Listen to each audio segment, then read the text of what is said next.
Hello, welcome to the House of Wellness. I'm Luke Darcy, and joining me again this week, welcome to Stanley, to Jacqui Felgate and Dr Nick Carr. Good to see you guys. Hello, Darcy. It's awesome as always to be here, Darcy. Now, I don't know if you know this, but October is a special month because Alfred Nobel, the Swedish chemist behind the Nobel Prize, was born, and each year 5 categories of prizes are awarded to people who've done the most to benefit humankind. We're big on celebrating human advances, especially in the world of medicine. And, Jack, it's also where we start with this week's Health Wrap. It is indeed, Darcy. As scientists in London are developing new seek and destroy technology to fight the blockages that cause thousands of heart attacks every year. The technology uses a nanoparticle to identify and trap the most dangerous plaques in blood vessels near the heart. A tiny capsule, just 1/5000th of a millimetre in size, releases an anti-inflammatory drug that helps break down the plaque and reduce the risk of heart attack. So interesting. And Jack, this is actually a really radical departure in the treatment of coronary artery disease, which is the biggest cause of heart attacks. And current treatments usually mean having to take pills for things like cholesterol or blood pressure, or in severe cases having a stent inserted to widen the arteries. But by directly treating the most dangerous plaques in blood vessels this way, a lot more patients could be saved. It's amazing. Scientists believe the life-saving treatment could be given to patients in as little as 3 years. The incredible medical breakthroughs continue, this time for ultrasounds. Joe, you and I know from being pregnant, ultrasounds require a trip to hospital, really cold gel and bulky machines. Yes, I mean, it is one of the most beautiful moments of your life when you first see your bub and hear the little heartbeat. It's really, really special, but geez, it's very sort of exposing and really awkward, and you do feel a little bit, I don't know, it's an uncomfortable experience sometimes. It can be, and engineers from MIT have developed stickers that can see inside the body. The stamp-sized ultrasound adhesives produce continuous high-res images of the heart, lungs and other internal organs for 48 hours. People can sit, stand and even jog while having an ultrasound. I love this, Dr. Nick. It's quite incredible, isn't it? Because current ultrasound technology actually only provides a momentary glimpse at the internal organs. So once the technician takes the probe away, information stops. And this will give us a much better big picture of the patient over a period of time. It's so cool. Engineers are now working to make the stickers wireless, meaning we could have one day images of our internal organs sent straight to our smartphone, which would then analyse the data. It's an incredible new era in wearable imaging. Look, I love the medical application of this, but I am fearful of an Instagram influencer getting out some kind of internal image. Look at this, guys. Here's my large intestine. Joe Stanley's pancreas in real time. Yeah, no, that's a definite no from me on that as well.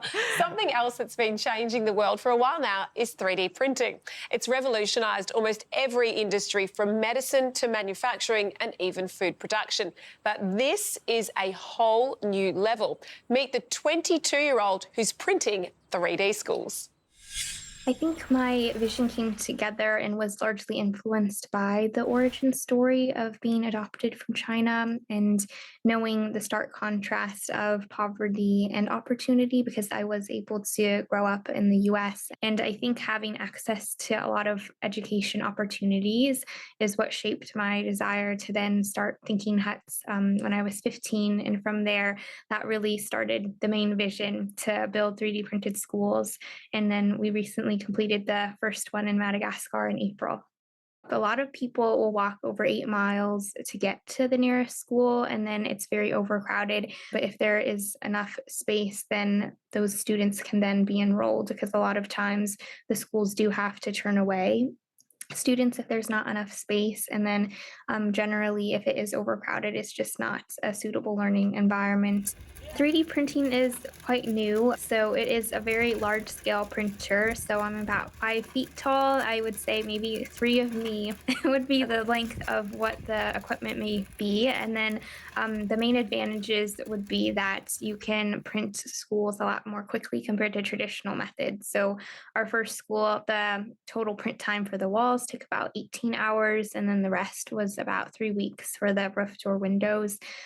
So we're just able to essentially fill that gap a lot more quickly compared to traditional methods. The honeycomb design is largely inspired by bees and their symbolism for our community. And that's essentially what we're trying to do, growing with the community, firstly, and also making sure that they're included. And also, I think with the honeycomb, showing people that if everybody is working together towards this shared vision, that is the only way we will be successful. I would hope that every child grows up to achieve their dreams. And I think a lot of times where you're born does influence that and can limit you from achieving other things, and also the potential you have. Because I think a lot of times we don't see like how many resources we do have at our disposal, and a lot of people don't have access to basic needs such as education. And that is what comes along with being able to learn in a school. Well, that is just an incredible story for me. The whole concept of 3D printing, it still does my head in, Joe. I know we've explained it 100 times, but I still can't get my head around it. And, okay, fair enough. Firstly, we had trouble with printing small items. We're getting along on that now, but a whole building? How is that even possible? I don't understand. How big is the printer? Like, honestly, I don't get it. Maggie's driven by the value of education, and she knows it's the ticket out of poverty, but to make such a mammoth dream a reality really is just extraordinary. It really is amazing, isn't it, Joe? And 3D printing is changing the world. It's also revolutionising my sector, the health sector, and there's research being done to create 3D printed human organs, if you believe it, and skin grafts and those nanoparticles you mentioned earlier, Jacqui, that can target the plaque in blood vessels. Just amazing, Dr. Nick. I love that story. But now, from thinking big to one of the biggest horse racing performances of all time. He rode the same mare to victory in 3 consecutive Melbourne Cups. I catch up with the legendary former jockey, Glenn Boss, after this.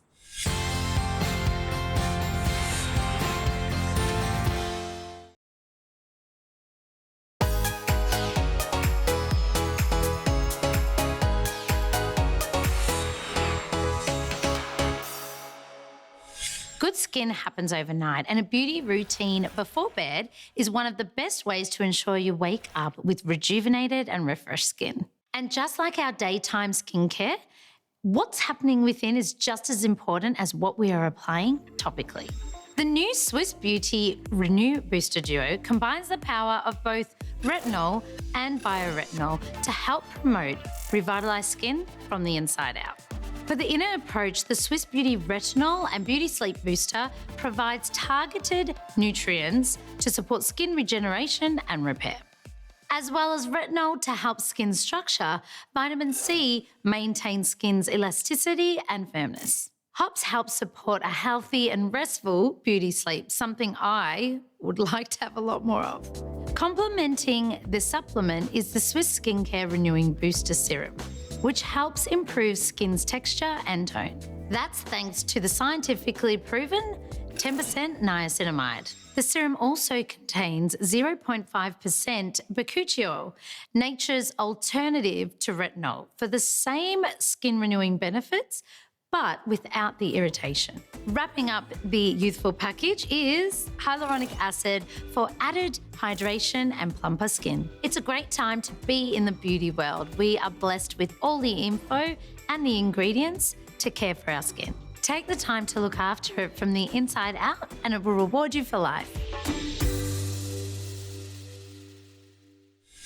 Jack, we know that you love your horses, and now that spring is here, I'm assuming this is coming up to your favourite time of year. Oh, it certainly is for so many reasons, not just because of the racing. The weather is warmer, and then the week of Melbourne Cup, the whole world is looking at Melbourne, which is just amazing. It's a brilliant time of the year, and it's all good, the whole spring carnival. Is there one particular race that stands out for you? Well, obviously the Melbourne Cup, I think for everyone, it's just so special. But we did once have a runner on Melbourne Cup Day, not in the Melbourne Cup, but on Melbourne Cup Day, and that was very special indeed. How did it go? Not well. It was still a good day. You were there, that's the main thing. That's right. But you cannot go past the amazing ride by former jockey Glenn Boss, who rode champion mare Maccabi Diva to victory in 3 consecutive Melbourne Cups. But like many high-profile and successful people, despite his achievements, Glenn has at times suffered crippling depression. It's not an uncommon story, and it's one that he's really keen to share in an effort to help others who suffer mental illness. So what was that moment like, winning not 1, not 2, but 3 Melbourne Cups with Maccabi Diva? Does the feeling stay with you always? It does, doesn't it? Yeah, it never leaves you. It changes your life. You know, from that moment you win your first one, your whole life changes. You'll never capture that moment again. It was just, I could hear the call, I could hear the crowd. I had so much time just to completely relax. It didn't last long, but it felt like it was a moment that I can relive a lot, you know. I get goosebumps just talking about it now.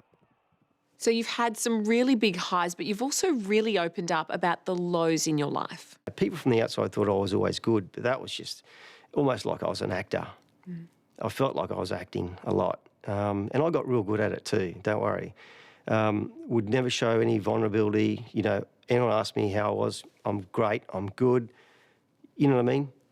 Bullshit. I was actually just bleeding internally, you know. I was suffering. And I did it wrong. I started self-medicating, you know, running away from it, not talking.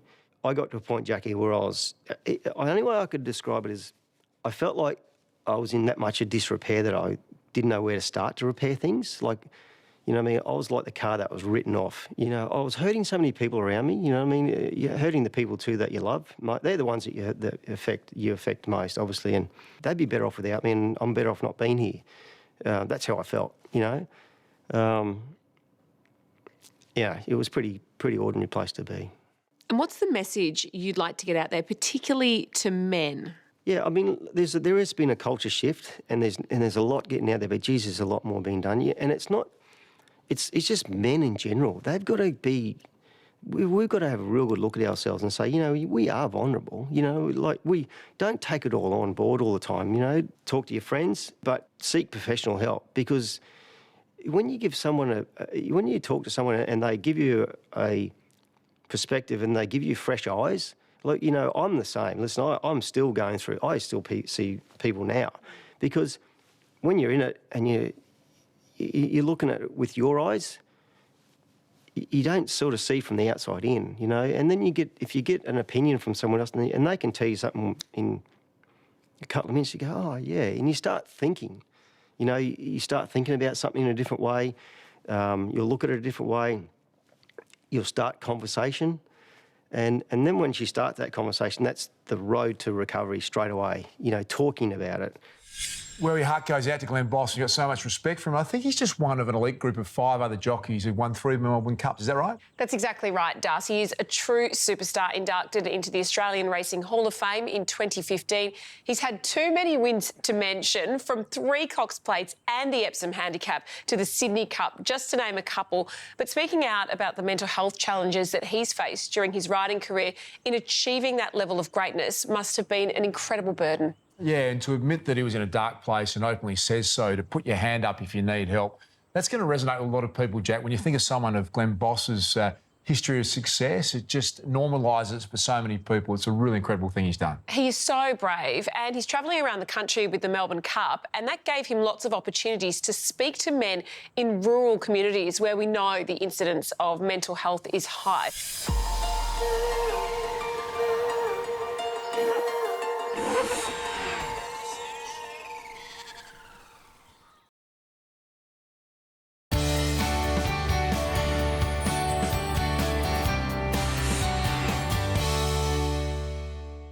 Luke Hines is on a permanent quest to find inner peace and happiness, and is prepared to give just about anything a go to find it. This week, he's tapping into a kind of emotional acupuncture for the soul. Sometimes we can feel that our mood or energy levels are disrupted or simply out of balance. This can be caused by negative feelings or experiences, leading to stress and anxiety.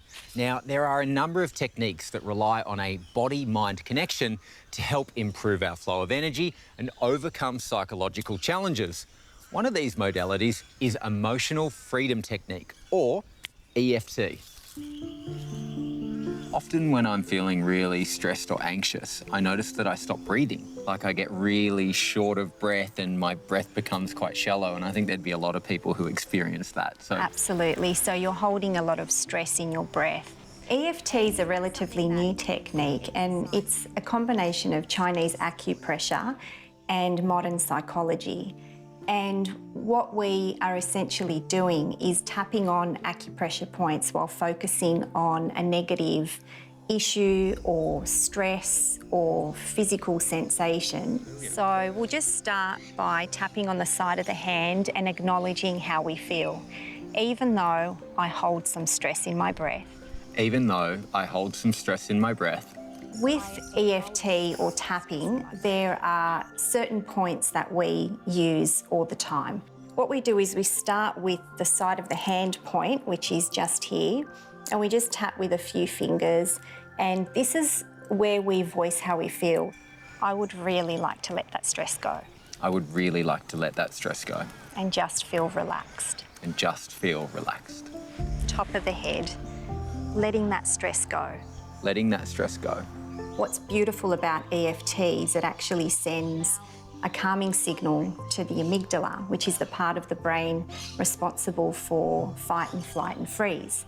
And it's also responsible for memories and emotions. So as we tap and talk about how we're feeling, we're essentially deactivating the stress response and rewiring our brains to respond in a calmer way to the same issue.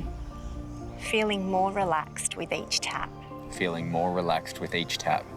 It can look strange and feel strange to begin with, but when you start to do it and when you actually begin to feel the effects of it, you just overcome that whole strangeness of it. So all it is essentially we're tapping on different acupressure points around the body while we're saying something, and that's how it essentially starts to rewire our mind and body's response. Collarbone point. Feeling more relaxed. Feeling more relaxed. Under the arm. Feeling more at peace. Feeling more at peace. And we can stop tapping now, and I'll get you to take another deep breath in and just see if you can breathe a little bit deeper now. I definitely could. I definitely could feel like my breath, rather than being up in my chest, was right deep down to my diaphragm. Ultimately, you can use tapping as much as you want. There's no too much tapping, and you can use it daily or you can use it weekly, whatever works for you. I feel a really awesome overall sense of kind of calm and clarity after my EFT session with Danny. She explained it in a way that I feel comfortable, making it a part of my daily routine. And I think I'm a little bit shocked because at first it sounded really simple, but the effect was really profound. So I'm going to be doing it when I'm sitting in traffic, maybe when I'm stressed at home or before a flight. But what I can say is EFT is now a part of my life. Joe, have you ever tried any alternative therapies like acupuncture or crystal healing? This is all new to me. Well, actually, I started tapping about 20 years ago. I had a therapist introduce it to me, and I still do it today. I quite like this particular chakra here on your upper lip. You're going to have to give me a lesson because I do nothing. Okay, well, effectively, I mean, we just heard from Heinzie there that it's all about, you know, tapping on your chakras, and they represent different sorts of, I guess, kind of emotions. And for me, this is about self-empowerment and confidence. So if I'm feeling a little bit unsure, I'll kind of do that. It usually comes with a mantra as well, which is very personal. I can't share that with you. But mostly I think that's really just mindfulness. It's taking you back into your body and away from the churning in your mind. It's just a nice feeling. If you find me doing this in front of you, don't be disconcerted by that, okay? But the other thing that has an enormous impact in relieving the stress stakes is the power of scent. Jacqui, you into scents? Oh, yes, I love scents. It might be lighting a candle, dropping my favourite oils in a diffuser, or making a herbal tea. I don't drink coffee, so I drink a lot of herbal tea. And up next, we meet the acclaimed Australian painter who's using his palette to create a rainbow of fragrances. Back after this.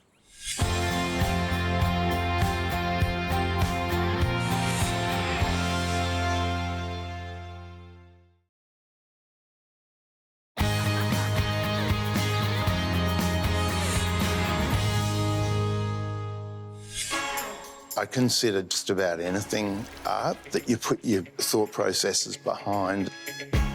Having the music on really loud and brushes and lots of paint is tremendously freeing. I think it's a whole lot more than therapeutic. It's just unabashed, awesome fun. Six-time Archibald finalist David Bromley may have local and international notoriety now, but it's a far cry from his humble beginnings in pottery. I'd sort of been a lost soul for, quite a long time after having sort of really stopped going to school at 14. I sort of knew that the mornings were about surfing, so I had that down. So the afternoons and evenings were left over, and I have a very overactive mind, so I thought I've got to do something. And I was at a market in Queensland. I saw this woman standing there in front of all of her pottery, and I thought, wow, that's like, they're her stuff. She made them during the last few weeks, and she stood there. And I'm part Dutch, so I like the thought of having my wares and selling them. So I thought, I'm way behind the 8 ball in, you know, being a normal person and making a wage. So pottery was my first thing, but that opened up the floodgates. David's current creative ventures range from portrait painting, sculpture, interior and fashion design. But his newest partnership with Bondi Perfume Company and Chemist Warehouse plays on his passion for packaging, a range of 3 unique and luxurious perfumes. You know, people say you can't judge a book by its cover. I can. You know, I've been wrong, but, you know, you get the general essence. A lot of women buy my female paintings, and I'm honoured because they obviously see them as me portraying them in a way that a female feels comfortable about. All of the girls on these are friends. And I don't know, I wanted dark Eurasian, you know, more the sort of Aussie girl next door, sort of. I wanted to mix those 3 up.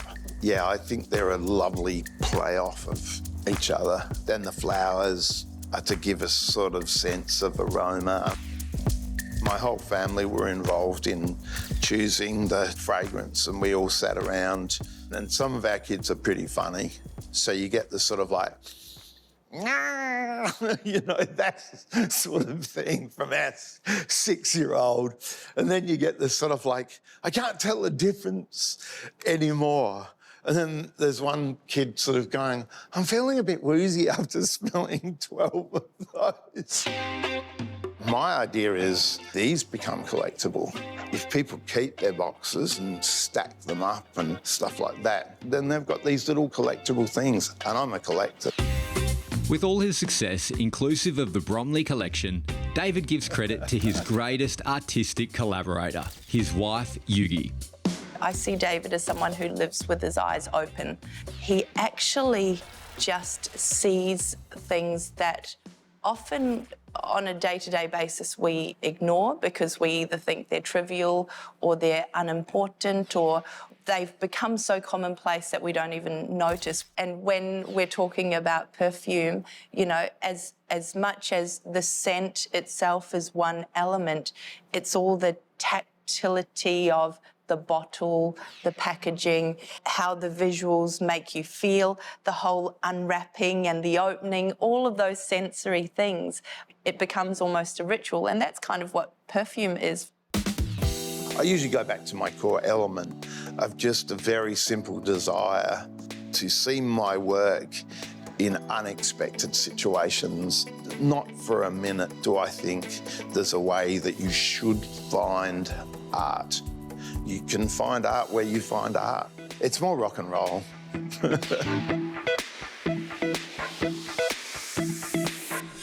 David's work is phenomenal. He's been a finalist in the Archibald Prize 6 times. He's painted portraits of Kylie Minogue, Hugo Weaving and many more. Ever had your portrait painted, Jo? I have, yes. How'd that go? And, well, then the person who painted it wanted me to buy it from him. And I said no, because what am I going to do with it? Where am I going to put this giant painting of myself? It felt very strange, so he got stuck with a painting of me. I don't know. What about you, Jack? No, I haven't, and mainly because I doubt I could get my 2 kids to sit still for it, but I definitely couldn't get my husband to pose for it. He would absolutely refuse. What about you, Dr. Nick? Yeah, do you think anyone would paint this? Forget about having 2 left feet. When it comes to painting, I've got definitely 2 left hands because I'm hopeless. But although there's nothing wrong with being left-handed, around 10% of the world's population are. Well, famous lefties include Leonardo da Vinci, Albert Einstein and The Simpsons creator Matt Groening. And left-handed Jimi Hendrix famously played a right-handed guitar upside down. I'm not left-handed, are you? Well, they used to try and put the pen in your opposite hand, didn't they, not that long ago for kids because they didn't think you should be left-handed. So, Yeah. no, Left-footed, but right-handed. Very confused. There you go. Well, they say left-handed people are more creative, but if it's the right side of our brains that supposedly control our feelings, imagination and how artistic we are, how does that work? Well, Jack, you remember that the left side of our body is controlled by the right side of our brains. So maybe all that extra input from our left hands stimulates the creative juices flowing in our right brains, which is a really great theory, except there doesn't seem to be any proof that lefties really are more creative. Sorry. But you know what? I've always wanted to be left-handed myself because I feel like the coolest people are left-handed.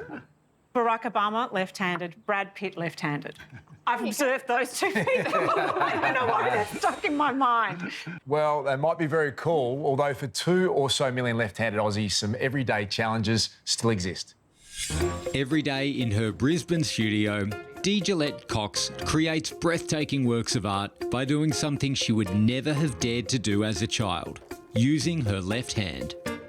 When I was a wee girl in primary school, it was apparently a heinous, hideous, evil thing to be left-handed. So what they would do when I was caught using my left hand to write or the like, I mean, I'm 5. What was I doing? Drawing things? I don't know. But I would have to stand on top of my desk and then they would beat the back of my legs with a wooden ruler to punish me. I remember bleeding from being hit so hard, and I remember the humiliation. And I was 5, so I super remember being scared that I'd pee my pants while I was standing on that desk being smacked. It was horrible. It was truly traumatisingly horrible. It's hard to believe today, but until about 50 years ago, this sort of treatment was common for left-handers all over the world. As far back as the Stone Age, lefties have only made up about 10% of the population, which means throughout history, this trait has been considered bad luck at best and just plain wicked at worst. I research a lot about art. I did discover that Eve, as in Adam and Eve, is historically portrayed as having 2 left hands, because having one regular left hand didn't make the woman evil enough. That was shocking to discover that. It turns out that you can't tell whether someone's good or evil by looking at which hand they favour. But genetic epidemiologist Professor David Evans says there's a lot we can learn from studying this trait. Whether you're right or left-handed is correlated with what's going on in the brain. So, for example, people who are right-handers are much more likely to be very lateralised in terms of their brain function and have their language centres in the left hemisphere. Whereas individuals who are left-handed, it's more likely that they have less lateralisation and you have language in both hemispheres rather than just the left. If we've got a good understanding of laterality in the brain, then this has implications for developing treatments in the case of stroke, epilepsy, or trauma, where you've got damage to a particular part of the brain. In 2020, Professor Evans and his colleagues at the University of Queensland collaborated with the QIMR, Berghofer Medical Research Institute, to conduct the largest study to date into the genetic factors that determine handedness.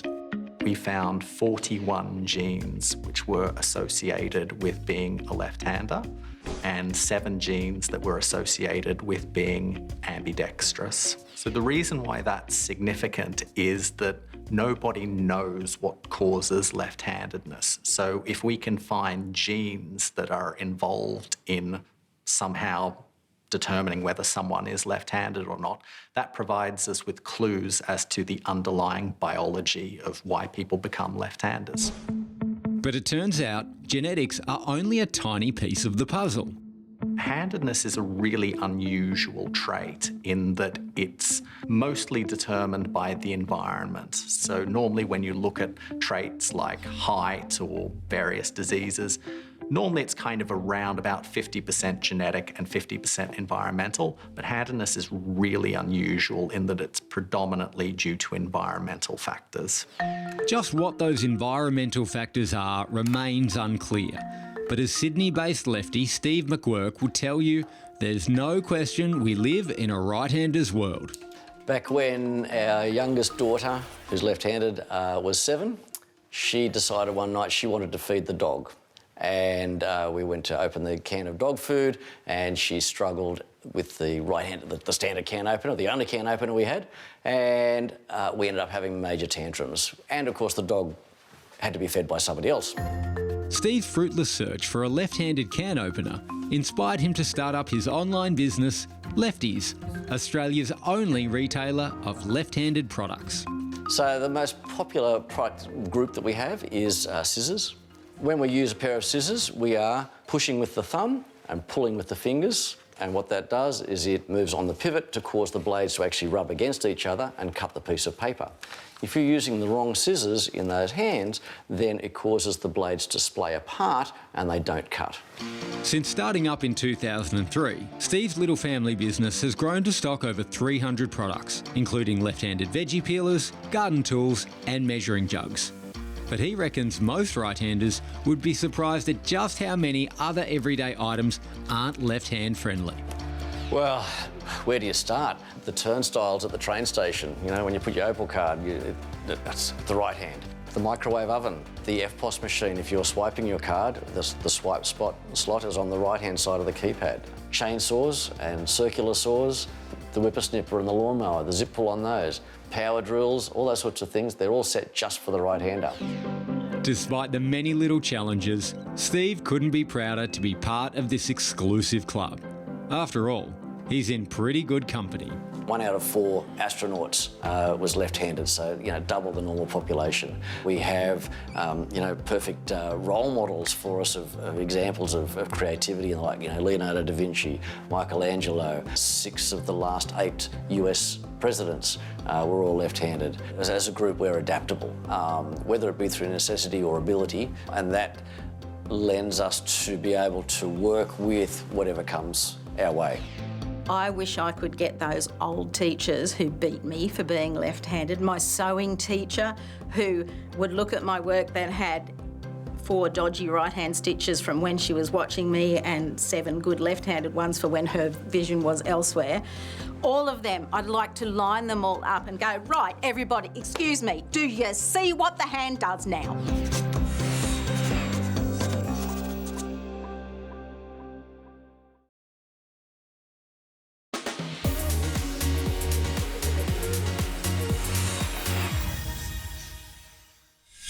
The systems of our body are so closely interwoven, GQ. What's happening in one part of our body can affect another. And this is definitely the case, Heinzie, when it comes to stress and energy. Prolonged stress may cause mental and physical fatigue, which increases stress levels, and that cycle continues. A lack of energy production can also result from low levels of one or more of the B vitamins. Vitamin B1 and B12 turn glucose into energy, whilst vitamins B2, B3 and B5 support energy production in each cell. Vitamin B5 is a bit of a multitasker in the stress space too. It supports our nervous system and helps our body cope with environmental stress, promoting a healthy response. We haven't mentioned vitamin B6's contribution too. It encourages a healthy emotional balance. I know someone who needs a little bit of vitamin B6 in their life right now. A balanced diet can provide us with all the B vitamins we need, but we can turn to supplements to help our stress and energy levels. Be brilliant. See what I did there? That was be awful.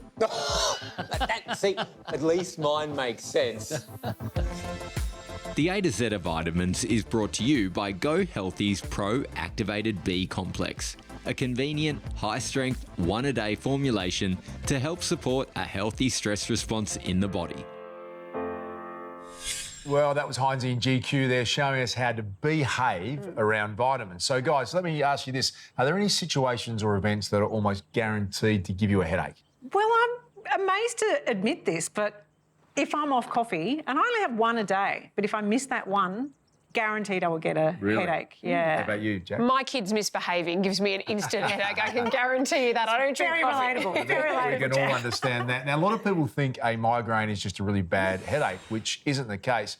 So to help us get our heads around the myths and facts about migraines, our doctors past and present have the answers. Hi and welcome to Medicine Past, Present and Future. My name's Dr. Nick and I'm the past. And my name's Dr. Isabel and I'm the future. And together, we're the present. Now, Dr. Isabel, you know those people who say every time they get a slight sniffle, "Ooh, I've got the flu"? Yeah, mostly men, Dr. Nick. Well, fair enough. Well, the same happens when people say, "Oh, I've got a terrible migraine," when in fact all they've got is a headache.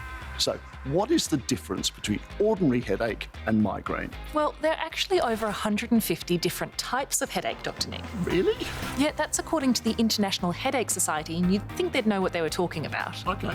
But the most common two are the everyday headache, or tension headache, and migraine. So let's talk about those two. Okay, so tension headache is the one that we've all had, and it's the one that's like a band around your head. And while it can be quite unpleasant, it's not associated with visual symptoms or vomiting. Migraine, on the other hand, is associated with severe pain that's often unilateral. Meaning on one side of the head? Yeah, that's right. As well as sensitivity to light and nausea and vomiting. So if you find yourself laid out in a darkened room with a bucket beside your bed, it may be a migraine. And classical migraine is associated with what's called an aura. Now, auras are things like visual symptoms, they can be numbness or heaviness in a limb, or even difficulties with speech. And auras are a sign that the headache is coming.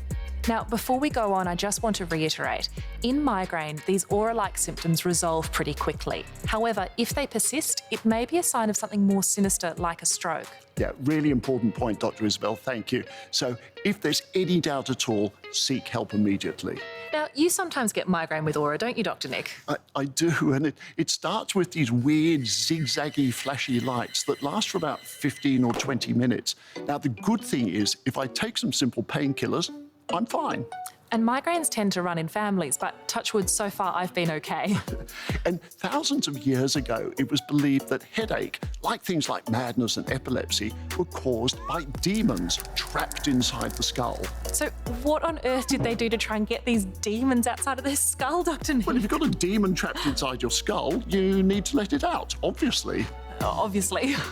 So they practiced a thing called trepanning, where they actually drilled holes in the side of the skull. And we know this because Neolithic skulls have been found with bits of bone missing. So no anaesthesia, nothing, they just drilled into their skull. And I'm not sure how well it worked, but I'm sure it stopped people complaining about headache. These days we have really effective treatments for headaches and migraines, so if over-the-counter medication aren't working for you, make sure you see your doctor for some alternative therapies. And everyone's grandmother has their own home remedy, and my absolute favourite is Tiger Balm, which, Dr. Isabel, actually works. Really? Yes. There was an Australian study which showed that rubbing Tiger Balm on your temples is as effective as simple painkillers. But not every treatment works for every person, of course. I think for me, if nothing was working, I'd probably get Botox, which actually, Dr. Nick, is a really effective treatment for migraine when medications fail. Does that mean I could get my wrinkles fixed as well as my migraines? I think it's a bit late for that, Dr. Nick. Oh.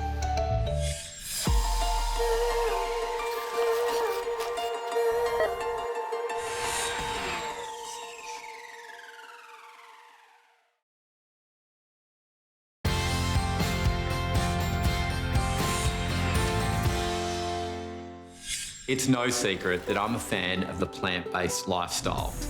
I've written an entire cookbook dedicated to the topic. I've also read plenty of information that a plant-based diet can help digestion, energy levels, and maintain a clear mind.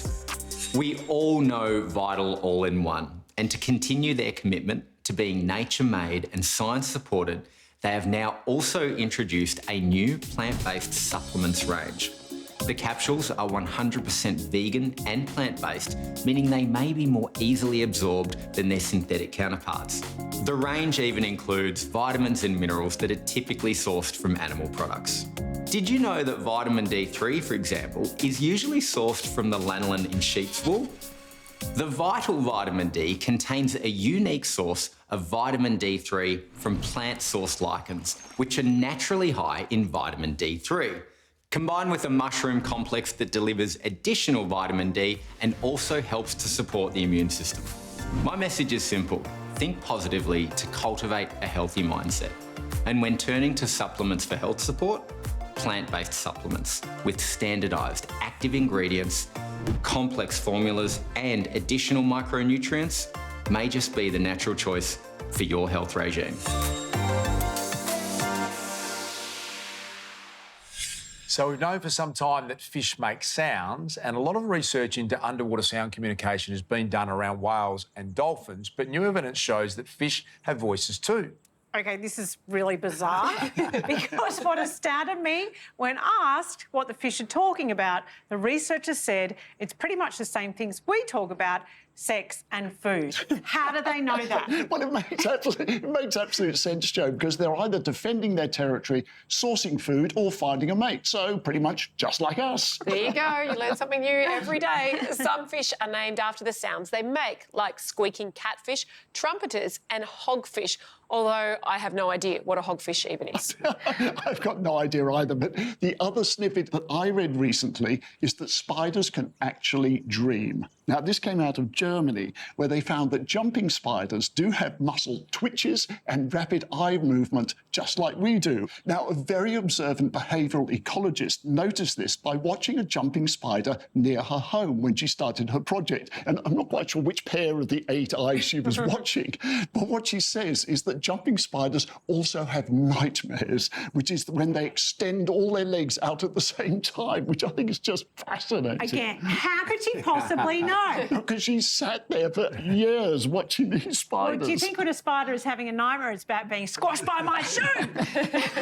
That's the one thing I find myself capture the spider, put it in the garden. For some reason, I look at them and think, you know what? Spiders are good things. No, I never kill a spider. I was being dramatic for no reason. That's it for today, Joe, Dr. Nick and Jacqui. It's always great catching up with you guys. Gerald Quigley will be joining me on the House of Wellness radio show again this Sunday. Go to the House of Wellness website for any info on the show and look out for the Wellness Plus lift out with a focus on body and mind. And thanks as always to our great friends at Chemist Warehouse. We'll see you again soon.